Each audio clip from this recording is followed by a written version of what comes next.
विषय ये है कि जैसे सारे पेड़ कांटेदार नहीं होते हैं, उस तरह सारे पत्रकार बंधु गलत नहीं हो सकते हैं। लेकिन जिस पर आरोप सिद्ध हो चुका है, और आरोप हमने सिद्ध नहीं किया है, आरोप सिस्टम ने सिद्ध किया है, सरकारी तंत्र ने सिद्ध किया है, कागज ने सिद्ध किया है। कहते हैं द कोर्ट वांट्स प्रूफ।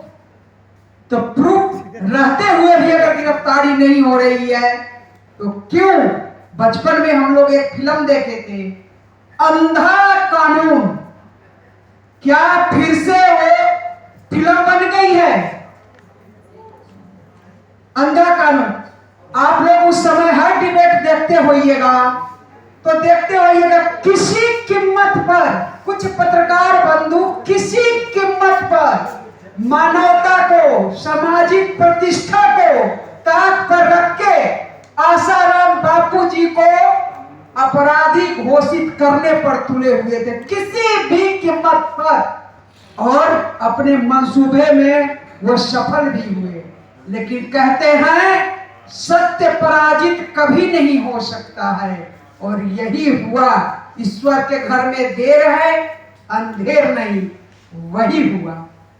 मुझे, चूंकि मैं भी सेम केस से पीड़ित हूं, इसलिए मुझे कटु अनुभव है कानून का और न्यायपालिका का। मैं सेम केस की पीड़ित हूं। ऐसे ही मुझे भी फंसाया गया था।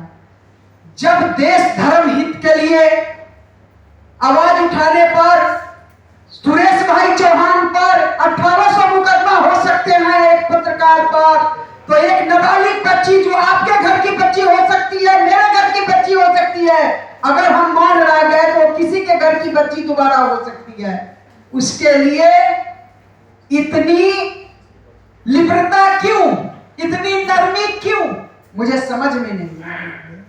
विषय यह है कि किसी भी कीमत पर अगर हम एक व्यक्ति को आरोपी सिद्ध करना चाहें और कर दिए, तो उसके लिए क्या देश में कोई कानून व्यवस्था नहीं है?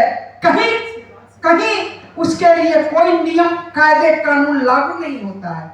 अगर नहीं होता है तो हमारी आप सबकी हार हो रही है। जैसे वो किसी कीमत पर एक नाबालिग बच्ची जो किसी की बिटिया थी, वो हमारी बिटिया थी, बापूजी को दोषी सिद्ध करने पर तुल गए, उस तरह एक दृढ़ संकल्प है हम लोगों का, जब उन्हें भी किसी भी कीमत पर गिरफ्तार करवा के और तब चैन की सांस लेंगे। समय कम है, मैं बापूजी की साधक नहीं, लेकिन एक भारत की नारी हूं और सनातनी कुल की बेटी बहू हूं, और हमारे धर्म गुरु पर इस तरह का आक्षेप हमें अच्छा नहीं लगा। मैं उनकी शिष्या भी नहीं हूं, लेकिन मैं एक भारत की नारी हूं, और धर्म गुरु पर आक्षेप और अपराधित ना, सनातन धर्म के लिए आवाज उठाना, इसको कतई बर्दाश्त नहीं किया जाएगा। जैसे उन्होंने मानवता और सामाजिक हर तरह को ताक पर रख के और अपराधी घोषित करने का कोशिश किया, सुदर्शन राष्ट्र निर्माण इसमें सदैव साथ है, थी, है और रहेगी। उसी तरह जब तक वो जेल न चले जाएं, तब तक हम भी इस लड़ाई में चुप नहीं रहेंगे। देखते हैं कितना दिन वो बचते हैं और कितना दिन हमारी न्यायपालिका उन्हें छूट देती है। बाकी समय कम है, अपने वाणी को विराम देती हूं। वंदे मातरम।